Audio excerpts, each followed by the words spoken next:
सभी मित्रों को, श्रोताओं को सादर अभिवादन। मित्रों, एक बात आपके सामने प्रस्तुत करने जा रहा हूँ। एक कथानक आपके सामने प्रस्तुत करूँगा, इसको सुनिएगा।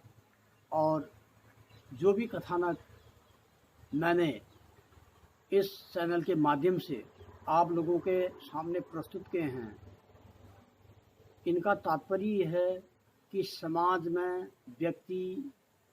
भगवान ने व्यक्ति को भेजा है, व्यक्ति अपने आप को समझें कि वो क्यों इस संसार में आया है और सत्य और वास्तविकता क्या है, और व्यक्ति को नैतिक स्तर से चरित्रवान होना चाहिए और आदमी को धर्मपरायण होना चाहिए, और व्यक्ति को अपने आप में जो भी दुर्गुण हैं उन दुर्गुणों को समझना चाहिए, ताकि वह अपने दुर्गुणों को देखेगा और उसके बाद जब तुलना करेगा संत पुरुषों के साथ अपनी, तो उसके दुर्गुण जो हैं हट जाएंगे। एक कथानक है, एक कोई पंडित जी थे।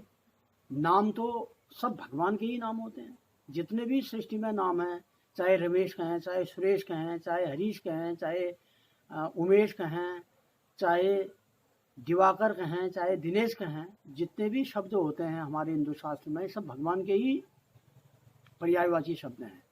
उनका नाम था त्रिलोचन। शिव जी का नाम तीन है लोचन, जिसके त्रिलोचन भगवान चंद्रशेखर या त्रिलोचन भगवान शिव जी का नाम है, भगवान का नाम है। पंडित जी का नाम त्रिलोचन था। वो अपना बड़े विद्वान थे, सारे वेद उपनिषद शास्त्र जो भी थे उन्हें कंठस्थ कर लिए थे और नियम पूर्वक रहते थे, सच्चरित्र भी थे, भगवान के उपासक भी थे। एक बार शास्त्रार्थ में जब वह काशी में गए तो उनसे कई प्रश्न पूछे गए वाद विवाद में, परंतु एक प्रश्न उनसे पूछा गया कि पाप की जड़ है क्या, पाप की जड़ क्या है, ये प्रश्न उनसे पूछा गया। उन्होंने इसमें कई वेद वेदांत और कई उपनिषद के श्लोक और कई अपने जितने भी रामायण महाभारत या भागवत में या 18 पुराणों में जो भी उल्लेख बताए गए हैं उन सब का उदाहरण प्रस्तुत किया, प्रत्युत्तर भी दिया, नीति के श्लोक इत्यादि। लेकिन जितने भी पंडित थे उनके प्रत्युत्तर से संतुष्ट नहीं रहे, तो वह उदासीन हो गए और अपना घर गृहस्थ त्याग कर दिया, क्योंकि उनका गृहस्थ विवाह हो चुका था। तो घर गृहस्थ त्याग करके वह एक किसी शेठ साहूकार संपन्न व्यक्ति के बस्ती में, जहाँ पर संपन्न लोग रहते हैं, वहाँ जा बैठे और एक शेठ साहूकार के मकान से कुछ दूरी पर एक पेड़ था, वृक्ष, गर्मियों के दिन थे। उस पेड़ के नीचे वह आराम से बैठ गए। धूप पड़ी थी गर्मी की, तो यही सोचने में कि मैं आज शास्त्रार्थ में पराजित हो गया हूँ और जिससे मुझे बड़ा खेद है। अब मैं क्या घर जाके करूँ, क्या परिवार में जाके करूँ। धिक्कार हो मेरी विद्या को, मेरे ज्ञान को और मेरे विद्वता या जो भी अनुभव है।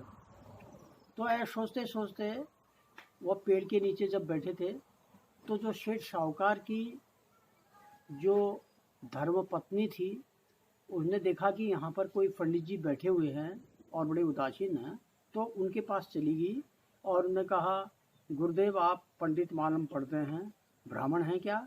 हाँ, उन्होंने कहा मैं ब्राह्मण हूँ। उन्होंने कहा देखिए ऐसा है कि आप एक गर्मी में इस पेड़ के नीचे क्या सोच रहे हैं, क्या बैठे हैं, कुछ उदास मालूम पड़ रहे हैं आप, तो आप थोड़ा आइए, तशरीफ रखिए, हमारे घर में आइए, थोड़ा जलपान ग्रहण करिए, थोड़ा आराम करिए। तो पंडित जी ने कहा मैं तो किसी के घर में कभी जाता ही नहीं हूँ, न तो पानी पीता हूँ न भोजन करता हूँ। मेरा सिद्धांत है मैं किसी के घर में जब जाता ही नहीं हूँ, तो इसी पेड़ के नीचे मुझे रहने दीजिए, मैं ही अपना समय व्यतीत करूँगा, जो खुदा का हुक्म होगा जैसी मर्जी होगी वही मैं बाद में सोचूंगा, तो मैं आपके घर में कतई भी नहीं आ सकता, क्षमा प्रार्थी। तो बहुत ही अन्याय विनय किया उस सेठ की धर्मपत्नी ने। तो पंडित जी ने सोचा, जब अनुभव की बात है कि जब इतना वो कर ही रहे हैं विनय, तो मैं जाऊं। तो ब्राह्मण उस सेठ साहूकार के घर में चले गए, जलपान किया, थोड़ा आराम किया। उसके बाद जो शेठानी थी उन्होंने कहा, पंडित जी कुछ नहीं होता है इतना सोचने से, आपको कष्ट क्या है? तो पंडित जी ने कहा, मैं एक शास्त्रार्थ में बनारस गया था, काशी में, मैं विद्वानों की सभा में मैं पराजित हो गया शास्त्रार्थ में, इसलिए जो है मैंने घर का त्याग कर दिया है और इसलिए मैं उदास हूँ। तो शेठानी ने कहा, ये तो कोई बात नहीं है, और आप भोजन भी करिए, क्योंकि विवक्षता ने कमर को दबाव, जब भोजन नहीं किया जाएगा तो आदमी क्या करेगा? पहले आत्मा फिर परमात्मा। भोजन करिए, हमारे घर में कोई ऐसी कमी नहीं है, आप भोजन जो भी खाना चाहें, शाकाहारी जो भी भोजन है, जो भी आपके लिए उपलब्ध हो।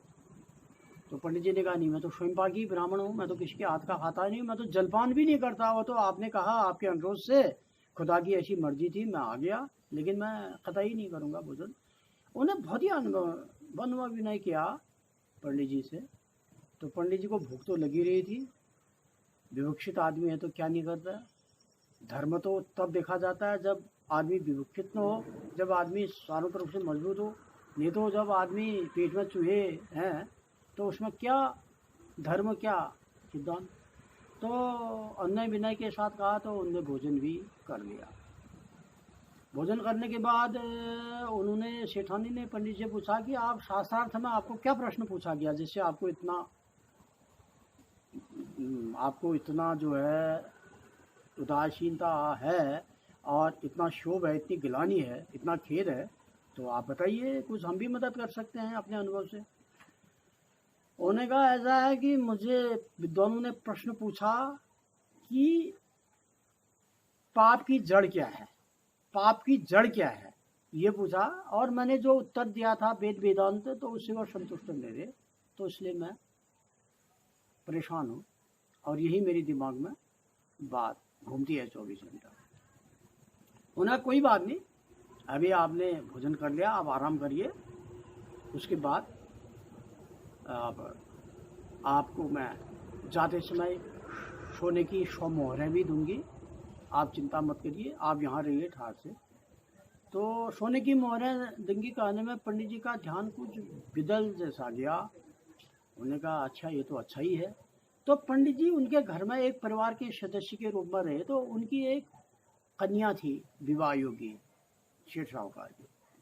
पंडित जी जब वहाँ बहुत रहे, उनका आतिथ्य सत्कार देख करके पंडित जी जब बहुत ही प्रसन्न हो गए, एक कुटुंब के सदस्य जैसे बन गए, तो पंडित जी की लालसा हुई कि जब भी पंडित जी की शादी थी, विवाह था, तो उनकी कन्या से विवाह क्यों नहीं किया जाए, ये पंडित जी के मन में विचार उत्पन्न हुआ।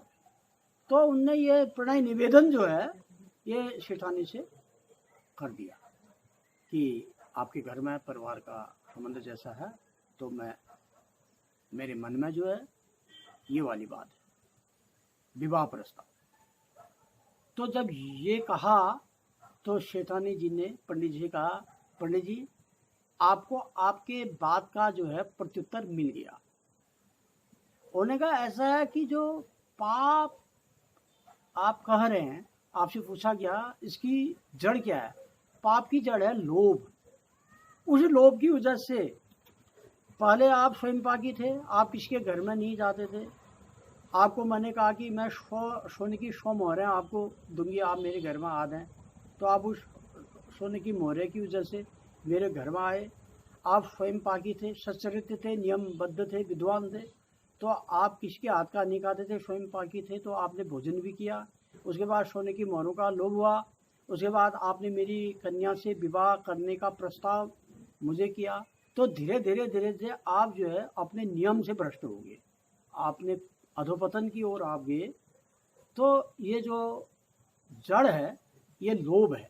आपने सोने की मोहरों के खातिर अपना धर्म को भ्रष्ट कर दिया। तो कहने का तात्पर्य है कि जो पाप है इसकी मूल जड़ होती है लोभ। यदि व्यक्ति को लोभ हो जाए तो फिर वह क्या नहीं करेगा, पाप तो करेगा ही। तो इसलिए आदमी को सच्चरित्र होना चाहिए। अगर जब सिद्धांत आपका है कि आप स्वयं पाकी हैं, यदि आप नियम पर रहते हैं, यदि आप नियम संयम पर रहते हैं, अनुशासन पर रहते हैं, भगवत भजन करते हैं, तो आपको अपने ही नियम पर रहना चाहिए। क्योंकि ये परीक्षा होती है आदमी की। क्योंकि आप अन्न भी दूषित होता है। यदि आप अन्न दोषों ने दिए थे, अन्न में जो है प्राण है आदमी के, तभी पंडित जी विभिक्षक थे तो वहाँ भोजन भी किया। लेकिन भोजन भी किसी के घर में रहने से उसके व्यक्ति अणु जो है आप पर भी आएंगे।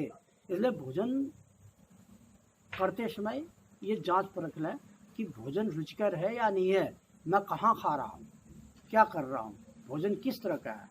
तो आचार विचार, शुद्धिकरण, मानसिक शुद्धता, बाह्य शुद्धता, और जो भी चीज़ है अपवित्र पवित्रवा सर्वावस्थाम गतो विया या समरे कुंडली का अक्षम क्षमायाभ्यंतर, अभ्यंतर से बाह्य से अपने को शुद्ध व्यक्ति को रखना चाहिए। तो अगर जब आदमी सच्चरित्र है, उसका नैतिक स्तर से वह नियमनिष्ठ है, अपने सिद्धांत पर नियमनिष्ठ है और ईश्वर को सही रूप से मानता है, जैसा कहता है वैसा ही करता है, और जैसा करता है वो भगवान को समर्पण करके ही करता है, तो व्यक्ति का जीवन जो है अधःपतन की ओर नहीं जाएगा। तो ये व्यक्ति के लिए एक शिक्षाप्रद एक बात आती है। इसलिए कभी भी लोभ नहीं करना चाहिए। भगवान ने जो जिसको जो दे रखा है वो भगवान का प्रसाद समझ के उसी में संतुष्ट रहना चाहिए। यदि आपके भाग्य में होगा को खुदा छप्पर फाड़ के भी देगा, यदि नहीं है तो साम्राज्य स्थापित है, आदमी सड़क पर आ जाएगा। तो लोभ की जरूरत नहीं है। भगवत भजन करें, अपने कार्य पर रहें, अपना कर्तव्य करते रहें, जो भी है ईश्वर का प्रसाद समझें, तो आपके लिए कोई कमी नहीं रहेगी। कोई लोभ नहीं, कोई काम नहीं, कोई क्रोध नहीं, कोई मद नहीं, कोई मात्सर्य नहीं। सब भगवान को अर्पण करिए तो सबका भला अपने आप हो जाएगा। इन्हीं शब्दों के साथ मैं अपनी बात को विराम करता हूँ।